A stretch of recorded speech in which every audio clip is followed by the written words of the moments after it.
با سلام و درود به همه شما در هر کجای دنیا که هستید. افشین هستم با 119 همین اپوزیت.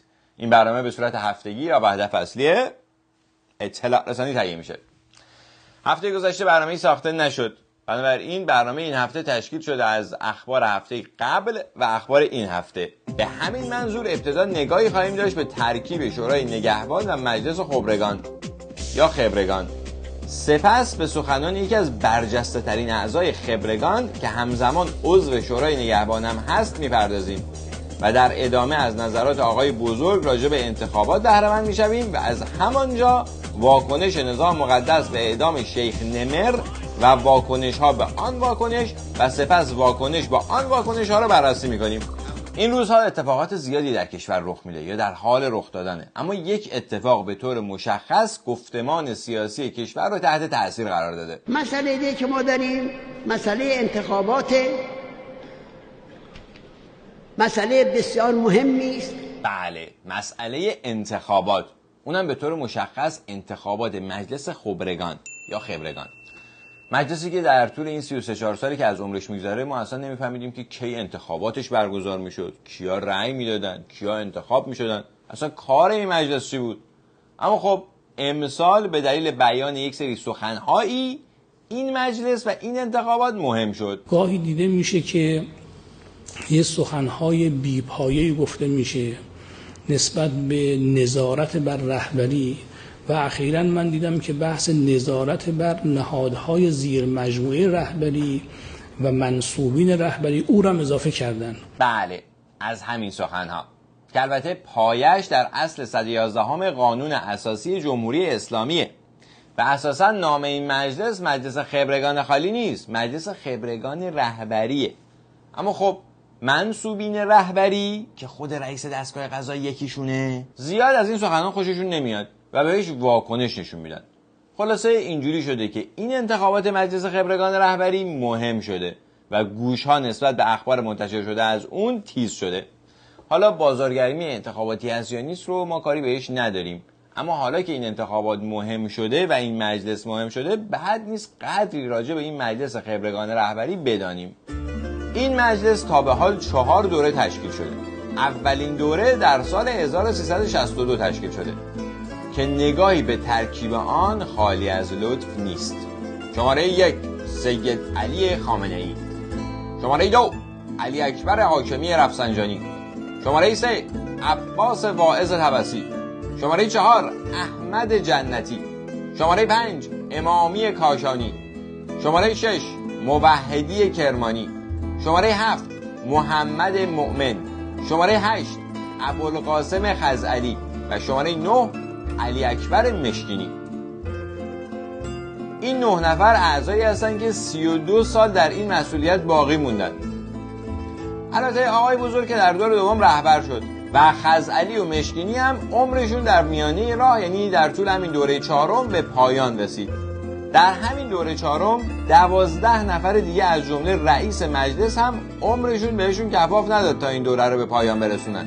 اینی که 14 نفر از اعضای 84 نفره یکی از مهمترین نهادهای حکومت در طول خدمت 8 سالشون به مرگ طبیعی دچار میشن نشان دهنده اینه که نظام مقدس به لحاظ فیزیکی هم در حال زواله.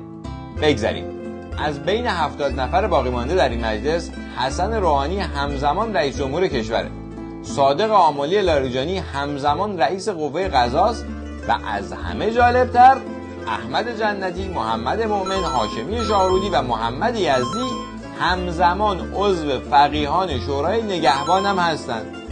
فقیهان شورای نگهبان هم مثل رئیس قوه قضا از منصوبین رهبری هستند، یعنی جزء کسانی هستند که مستقیما توسط رهبری انتخاب میشن یا بهتر بگیم انتصاب میشن. این موضوع زمانی جالبتر میشه که همین افراد دوباره برای انتخابات بعدی خبرگان رهبری خودشون رو کاندید میکنن و از طرف دیگه در شورای نگهبان خودشون رو مسئول تایید صلاحیت کاندیدهای انتخابات مجلس خبرگان رهبری میدونن. یعنی در این مورد به خصوص خودشون مسئول تایید صلاحیت خودشون هستن. این خودش تمسخر انتخاباته. مثلا در خبرگان همه اینا که 700-800 نفر که اومدن ثبت نام کردن همه اینا خودشون مجتهد میدونن؟ بین خودشون و خدا میگن ما مجتهدیم، یا بعضیاشون یک عبارت عربی به دستشون بدی نمیتونن درست بخونن، بعضیاشون نمیتونن قرآن هم صحیح بخونن، ولی حالا قرآن گذشته یک کتاب عربی بدن دستشون، یک کتاب فقهی نمیتونن بخونن. چرا میان اینجور زحمت درست میکنن؟ توجه فرمودین؟ عربی دونستن و عربی خوندن یکی از مهمترین شرط‌ها برای ورود به یکی از مهمترین نهادهای حکومتی کشوره، نهادی که مسئولیت نظارت و انتخاب شخص اول مملکت رو داره. به هر حال که عربی دونستن و قرآن خوندن مهم شد، بد نیست گوش فرا بدهیم به قرآن خوندن یکی از مجتهدین مجلس خبرگان رهبری. انما اريد الله ليذهب عنكم الرجس اهل البيت ويطهر لكم تطهيرا. کجا رفت؟ قرآن کجا رفت؟ انما نطعمكم لوجه الله لا نريد منكم جزاء يوفون بالنذر. چی؟ انما نطعمكم لوجه الله لا نريد منكم جزاء يوفون بالنذر حتى تخلق ابصار القلوب حجم النور فتصل الى محضر العدم و تصیر ارواحنا معلقه قدس خدایا من دلم بخواد تو رو ببینم. اتفاقا خدا هم همینه میخواد، ولی نمیشه. فکر کنم خود خدا هم ناامید شده دیگه. بگذاریم. به هر حال همین ایشون با این قرآن خوندنشون 32 ساله که عضو مجتهدین مجلس خبرگان رهبری هستن و همزمان جزء فقیهان شورای نگهبان هستن و اتفاقا یه 23 سالی هم هستش که دبیر شورای نگهبان، یعنی یه جورایی رئیس شورای نگهبان هستن. به همین دلیل بد نیست که به بقیه سخنان ایشون راجع به انتخابات و نامزدها گوش فرا بدهیم. بعضیا میگن که من نمیفهم اصلا این فرهنگ از کجا میاد. بعضیا میگن که اصلا صلاحیت ها رو مردم باید تعیین بکنن. مردم به هر کی رأی دادن، من صلاحیتش قبول کردم. هر کی رأی ندادن صلاحیتش قبول نکردن. یعنی چی؟ یعنی قانون هیچ. بله، در نظام مقدس قانون داریم و بر اساس اون قانون رأی مردم یعنی هیچی. بدین ترتیب که فقیهان منصوب شده از طرف رهبری در شورای نگهبان خودشون صلاحیت خودشون رو در خبرگان رهبری تایید میکنن. قانون اساسی کنار بذارید، قانون عادی کنار بذارید، شورای نگهبان در کار نباید باشه، بلکه بذارید در اختیار مردم. یعنی یک کاری که هیچ جای دنیا سابقه نداره. هر جای دنیای تشکیلاتی دارن که در ایران نام شورای نگهبانه. جالبه، واقعا جالبه. هر وقت به مفاهیمی مثل حقوق بشر و مردم سالاری میرسیم خیلی راحت یه پسوند اسلامی بهش آویزون میکنن و خودشون هم مقایسه با بقیه کشورهای دنیا بری میدونن. اما هر جا گیر میافتن خودشون رو با بقیه دنیا، یعنی همون کشورهایی که غیر معنوی و دنیا پرستانه اداره میشن، مقایسه میکنن. اما خب حالا که دبیر 88 ساله شورای نگهبان میگن باشه ما مقایسه میکنیم. هیچ جای دنیا این همه پیرمرد مادام العمر پست‌ها رو اشغال نمیکنن، اونم هر کدوم چند شغل. و هیچ جای دنیا اون کسانی که مسئول تایید صلاحیت هستن دیگه خودشون کاندید نمیشن. مردم هم حق مردم باید رعایت شد. مردم در انتظار دارن افراد خدمتگزار برن تو مجلس، کسانی که میرن اونجا بندوبست میکنن، معامله میکنن، پول میگیرن برای این کار میکنن، برای اون کار میکنن، کارچاکنی میکنن. اینا به صلاح مردم نیست. توجه فرمودین؟ ایشون به فکر صلاح ما هستن، به خاطر همینم به رأی ما اعتماد ندارن و میگن اول خودشون باید یه عده‌ای رو برای ما انتخاب بکنن تا ما بعداً از بین اونها یه عده‌ای رو انتخاب بکنیم. برای چی؟ برای اینکه چفت و بس نباشه، کارچاکنی نباشه و در یک کلام فساد نباشه. همون فسادی که هر هفته یکی از پرونده‌هاش رسانه‌ای میشه و بعد از یه خوره کندوکاو معلوم میشه که یه سرش وصله به خود مسئولین نظام، مسئولینی که اتفاقا مستقیم و غیر مستقیم از فیلترهایی مثل همین شورای نگهبان عبور کردن. در حقیقت شورای نگهبان اونجاست تا جلوی ورود غیر خودی‌ها به انتخابات رو بگیره و از طرفی دایره خودی‌ها روز به روز داره تنگتر میشه و افرادی که یه روزی درون دایره بودن الان بیرون دایره موندن و غیر خودی شدن. به همین دلیل اون افرادی که امروز بیرون دایره موندن سعی میکنن موانعی در سر این راه شورای نگهبان قرار بدن و کارسازترین این موانع استناد به قانون و حرفای کسانی که در درون این دایره تنگه قرار دارن. یه مطلبی رو مقام معظم رهبری فرمودن، بعضی شیاطین اسباب دستشون شد شروع کردن استفاده کردن. اون مطلب چی بود که الان بعضی شیاطین دارن ازش سوء استفاده میکنن؟ عرض کردیم انتخابات حق الناس است. در زبانها هم زیاد تکرار می شود که انتخابات فلانی گفته حق الناس است و حق الناس است و هی تکرار میشه. منتها خب بریم به عمق این حق الناس برسیم. حق الناس یعنی حق مردم. اصولا هر وقت این آقایون میخوان از یه موضوعی بهره برداری شخصی بکنن اونو به عربی میگن، مثل قرآن، ترجمه دلشون خواست تفسیرش کنن. قبل از اینکه آقای بزرگ ما رو به عمق این مطلب برسونه، بعد نیست بدونیم که اون شیاطینی که دبیر شورای نگهبان ازشون صحبت میکرد کیان؟ آبروی همه هم حق الناس است. در تبلیغات انتخاباتی هم باید بدانیم حق الناس است. پیش از روز رأی و صندوق هم حق الناس است. همه مراحل از روز اول تا پایان همون که او فرمود حق الناس است. اینجاست که بین علما اختلاف میفته. یعنی وقتی همه خودشون این کارن، این تکنیک دیگه کار نمیکنه. تکنیک تفسیر رو عرض میکنم. به هر حال در این چند هفته گذشته تفسیرهای فراوانی راجع به حق الناس شده که خیلی هم در راستای حفظ حق الحاکم نبوده و این شد که خود حاکم یعنی آقای بزرگ دوشنبه این هفته تصمیم گرفتن که عمق حق الناس رو برای ما تبیین کنن. خب بریم به عمق این حق الناس برسیم. حق الناس بودن معناش این نیستش که اون کسی که پای صندوق نشسته است فقط او هست که باید این حق الناس رو رعایت کنه، که مثلا فرض کنید آرا رو عوضی نخونه یا کم و زیاد نکنه. این یکی از مصادیق رعایت حق الناس است. اون کسی که پای صندوق رأی است همون وزارت کشور دولت آقای روحانی است. خب مصادیق دیگر حق الناس چی هست؟ یک مطلب حق داوطلب است. یکی از حقوق مردم رعایت حق این است که اگر آدم صالحی است ما او رو رد نکنیم، میدان بدیم به این که او بیاد. این یک. نقطه مقابلش هم همینجور است. اگر چنانچه آدم ناصالحی است راهش ندیم. همین نقطه مقابلشه که علما سرش اختلاف دارن، یعنی ملاک صالح بودن یا ناصالح بودن. اسم این کار رو گذاشتن نظارت استصوابی. بخشی از این حق الناس همین حق رأی شورای نگهبان است، همین حق نظارت استصوابی و مؤثر شورای نگهبان. این جزء حق الناس است. استصواب یعنی ثواب خواستن.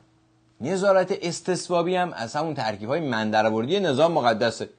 یعنی در سراسر ادبیات عرب هیچ جای این دو کلمه عربی کنار هم دیگه قرار نگرفتن، اما بر اساس همون تکنیک استفاده از زبان عربی برای گیج کردن مردم سالهاست با این ترکیب حق مردم ضایع میشه به نفع حاکم. اما به تازگی یه عده‌ای که تو اون دایره جا نشدن میخوان این حق رو از حاکم بگیرن. البته نه به خاطر مردم ها، به خاطر معنویات. بگذاریم برگردیم به سخنان آقای بزرگ راجع به بعد دیگر حق الناس. یک بعد دیگر حق الناس بودن پذیرش نتیجه قانونی انتخابات است. یعنی چشم بسته انتخابات سالمه و نتیجه اون باید پذیرفته بشه. اگر هم شک کنید مثل سال 88 فتنه کردید که دیگه اینجا اون داستان نمیپردازیم. برمیگردیم به بعد دیگر عمق حق الناس. یک بعد دیگر این است که مردمی که میخواهند رأی بدهند اعتماد کنند به اون مجموعه هایی که واقعا قابل اعتمادن. بعضی ها هستن که قابل اعتماد نیستن. اینم یعنی ایشون تشخیص میدن کی قابل اعتماده کی قابل اعتماد نیست. شما خودتون نمیتونید فکر کنید، عقلتون نمیرسه. ولی فقیه تشخیص میده برای شما. حالا ملاک این تشخیص چیه؟ اینجور نیستش که از روی صفا و واقعیت و علاقمندی به انقلاب، اساس کار انقلاب است، از روی علاقمندی به انقلاب بیان یک فهرست پیشنهادی رو بدن. نه، روی مقاصد دیگر. اساس کار ایران یا مردم ایران نیست، اساس کار انقلاب است که ایشون هم رهبرشه. حالا چرا رهبر انقلاب انقدر نگران تایید صلاحیت هاست و نگران اینه که مردم به کی میخوان رأی بدن؟ مسئله چیست؟ مسئله نفوذ است. این خیلی مسئله عجیبی است، خیلی مسئله مهمی است. نفوذ که خیلی مسئله عجیبی است. حالا دقیقاً کجا میخوان نفوذ کنن؟ اگر فرض کنیم عنصر نفوذی به شکلی وارد مجلس شورای اسلامی بشود یا وارد مجلس خبرگان بشود یا در ارکان دیگر نظام نفوذ بکند، مثل موریانه از داخل میجود، پایه ها رو سست میکنه و فرو میریزه. موریانه انصافاً مثالای جالبی میزنن آقای بزرگ. پس قراره عامل نفوذی وارد مجلس خبرگان رهبری و مجلس شورای اسلامی بشه که پایه‌های نظام رو بجوه. یعنی استکبار تا این حد تونسته در نظام مقدس نفوذ کنه. اقتدار نظام. حالا بعد از اینکه نفوذ کردن چجوری میخوان به مقاصدشون برسن؟ نفوذ کردن در حصن و حصار اراده و فکر و تصمیم ملت ایران با انواع مختلف تدابیر و سیاست‌ها و توطئه‌ها. یعنی این تصمیماتی که در این 36 سال گذشته گرفته شده تصمیمات ملت ایران بوده و حالا قرار نفوذ بشه تا این تصمیمات تغییر داده بشه. الان در جریان اینو باید خیلی مردم در باب انتخابات متوجه باشن. الان در جریانه؟ پس برادران گمنام چیکار دارن میکنن؟ من میگم شما که تا الان خودت همه تصمیمات رو برای مردم ایران گرفتی، الان هم یه زحمتی بکش خودت انتخاب کنی، سیو رو بذار توی مجلس خبرگان و شورای اسلامی دیگه مردم رو گرفتار این تشخیص نفوذی و غیر نفوذی نکن. والا حالا پس برای این عده مردم هم میگیرن به خاطر اینکه طرفدار نفوذی بودن. این سخنان بخشای از سخنرانی آقای بزرگ برای امامان جمعه بود، سخنرانی که دوشنبه همین هفته انجام شد، یعنی 2 روز بعد از اعدام شیخ نمر. آقای بزرگ در طول این سخنرانی 46 دقیقه‌ای از برزبان آوردن کلماتی مثل عربستان، دولت سعودی یا شیخ نمر اکیداً خودداری فرمودند، در صورتی که در سخنرانی 1 روز قبل این جور دیگری سخنرانی می‌کردند. قتل یک انسان عالم و آمر به معروف ناهی از منکر، دارای تعصب دینی، غیرت دینی، این رو انسان به قتل برسانه، شهید کنه،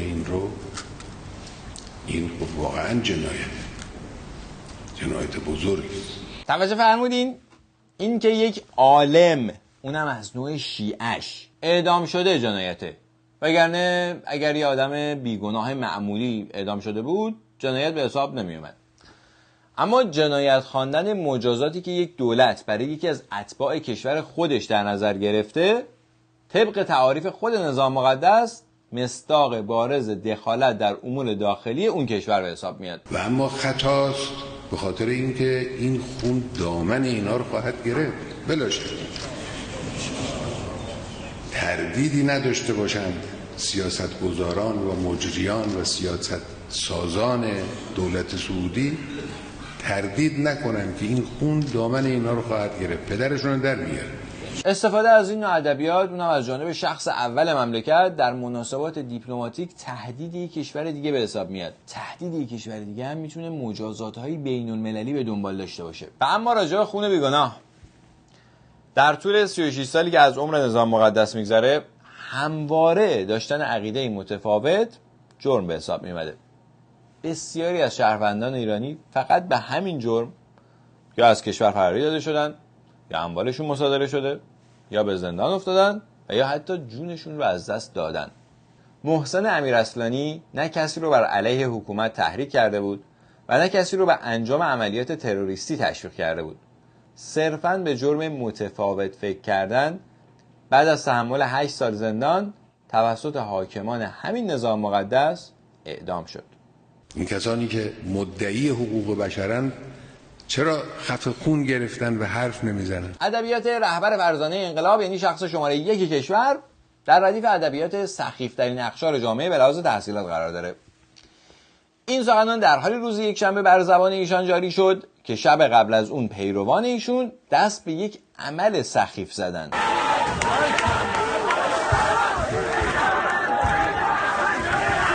ماشاءالله ماشاءالله.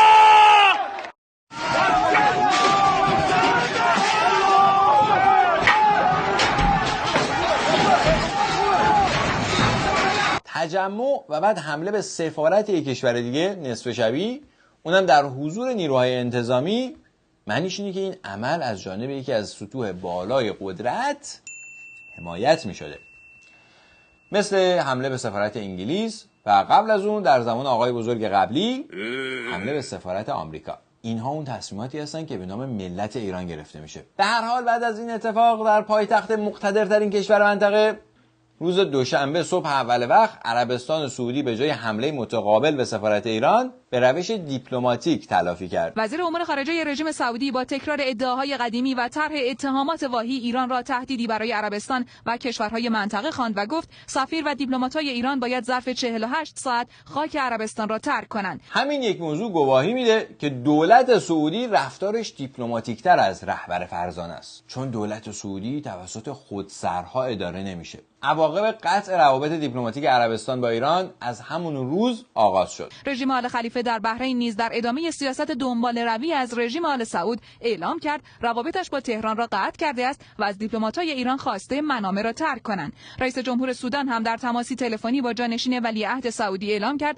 روابط کشورش با ایران را قطع کرده است. وزارت امور خارجه امارات نیز اعلام کرد روابط دیپلماتیک خود با ایران را به سطح کاردار کاهش می‌دهد. همه اینا به خاطر اینه که شیخ نمر عربستانی رو در عربستان به هر دلیلی اعدام کردن و حالا مردم ایران بعد هزینه این دخالت نظام مقدس در امور داخلی یک کشور دیگر رو بپردازن. بزرگترین تحریم ها در طول تاریخ اینها علیه جمهوری اسلامی انجام گرفته و جمهوری اسلامی امروز سرزنده تر از قبل روی پای خودش ایستاده. لذا قطع کردن رابطه سیاسی با جمهوری اسلامی چیزی برای جمهوری اسلامی مسئله مشکل‌آفرینی نیست. آسیبی نمیرسه، همونطور که تا الان آسیبی نرسیده.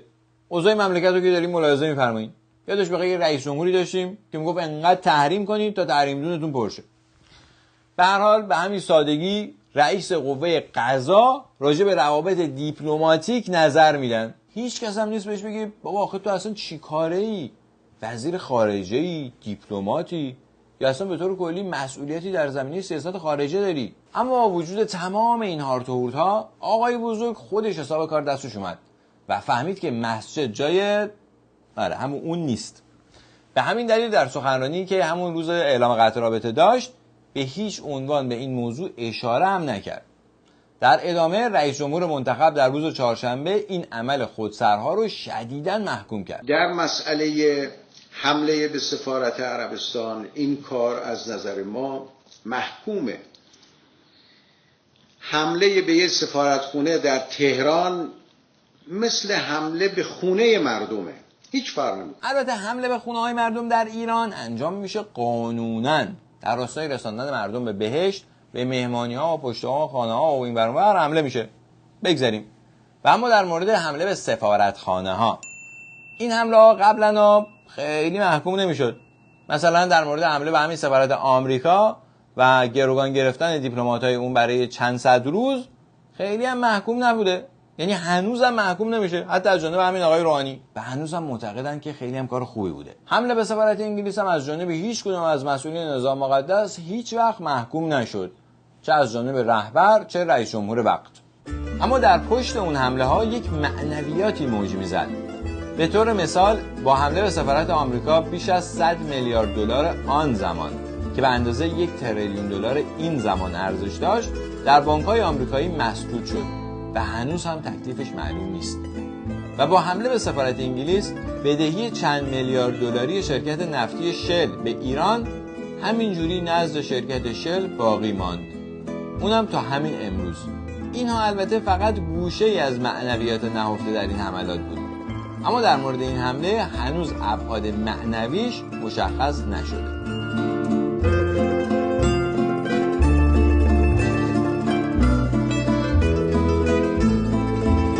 و اما هرچه در فهمت آید آن بود مفهومت.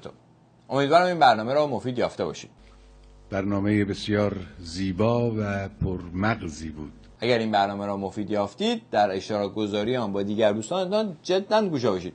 راه‌های اشتراک گذاری هم صفحات فیسبوک، تلگرام و کانال یوتیوب برنامه است. با تشکر از تلویزیون اندیشه و دیگر رسانه‌هایی که در انتشار برنامه همراهی می‌کنند و با تشکر از همه شما همراهان. تا دیدار دیگر، شب و روز خوش و خدا نگهدار. خداوند انشاءالله همه ما را آدم کن.